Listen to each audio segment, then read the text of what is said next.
नमस्कार साथियों, करीब 380 दिन से भी ज़्यादा का समय पूरे देश के किसान दिल्ली की सरहद पर अपने अधिकारों के लिए लड़ रहे थे और 380 दिन के बाद सरकार को झुकना पड़ा।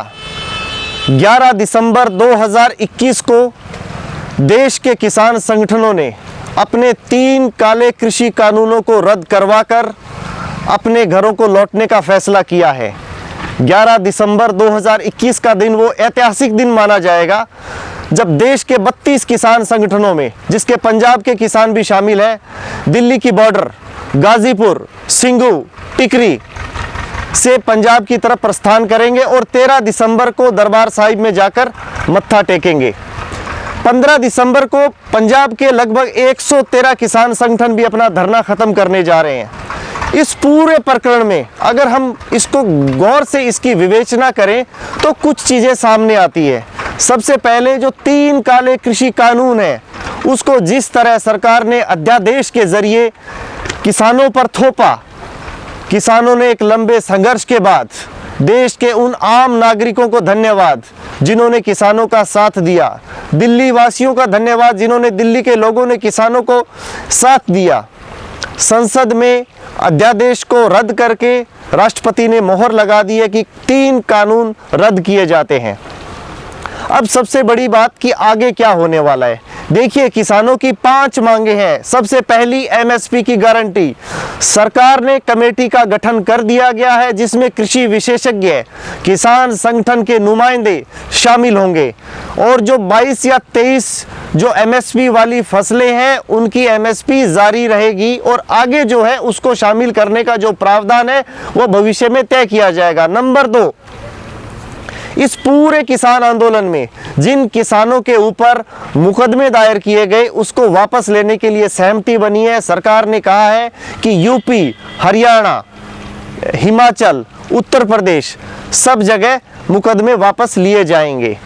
तीसरा, जिन किसानों ने इस आंदोलन में अपना जीवन खोया है, जिन किसान परिवारों के परिजन अपनों को खो चुके हैं, पंजाब सरकार ने 5 लाख रुपए की आर्थिक सहायता उनको देने की घोषणा की है। उसी तर्ज पर केंद्र सरकार ने कहा है कि उत्तर प्रदेश, हरियाणा में भी इस पे सहमति बन चुकी है, यानी उन 2 राज्यों में, बीजेपी शासित सरकार वाले राज्यों में भी 5 लाख रुपए का मुआवजा दिया जाएगा। नंबर 3, जो पोल्यूशन है, प्रदूषण के सेक्शन 15 के बारे में एक जो विचार किया गया जिसमें जो एक किसान है वो अपनी फसल का जो अपशिष्ट है, खासकर जो चावल की खेती होती है, उसके जो अपशिष्ट को जलाने के ऊपर उनके वो एक क्रिमिनल केस दायर किया जाता था कि वो अपराध है, तो उसके उम्र ढिलाई बढ़ती गई, यानी उसको एक अब नए तरीके से परिभाषित करके उसको आपराधिक नहीं माना जाएगा। नंबर 4, इस पूरे प्रकरण में किसानों ने बिजली बिल का जो विधेयक है उसके ऊपर संशोधन की मांग की है। तो सरकार का कहना है कि डायरेक्ट इसको संसद में नहीं लाया जाएगा, इसको राज्यों के जरिए एक प्रावधान दिया जाएगा।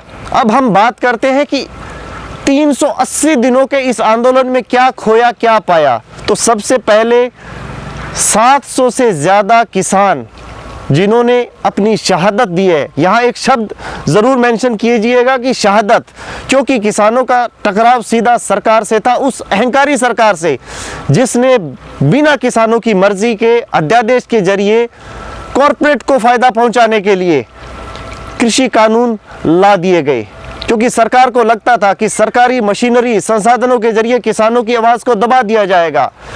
इस पूरे प्रकरण में मीडिया और सरकार की जो भूमिका है उसको हम पूरी तरह से गैर जिम्मेदार मानेंगे। आपको याद होगा कि 26 जनवरी से पहले की घटना, किस तरह एक प्रायोजित तरीके से किसानों को उकसा के बैरिकेडिंग लगाकर लाल किले तक पहुंचाकर उनको ऐसे ऐसे शब्दों से नवाजा गया कि खालिस्तानी है, पाकिस्तानी है, देशद्रोही है, इनको फंडिंग बाहर से होती है, ये चाइना के लोग हैं। तो ये सब एक प्रायोजित तरीके से किसानों को बदनाम किया गया। अंत में मैं यही कहना चाहूँगा कि संगठन में बहुत शक्ति होती है। किसान भाइयों को सलाम, उनके जज्बे को सलाम, और देश के उस हर नागरिक को, उस राजनीतिक संगठन को दिल से धन्यवाद जिन्होंने किसान आंदोलन में किसानों की आवाज़ का साथ दिया। बहुत बहुत धन्यवाद।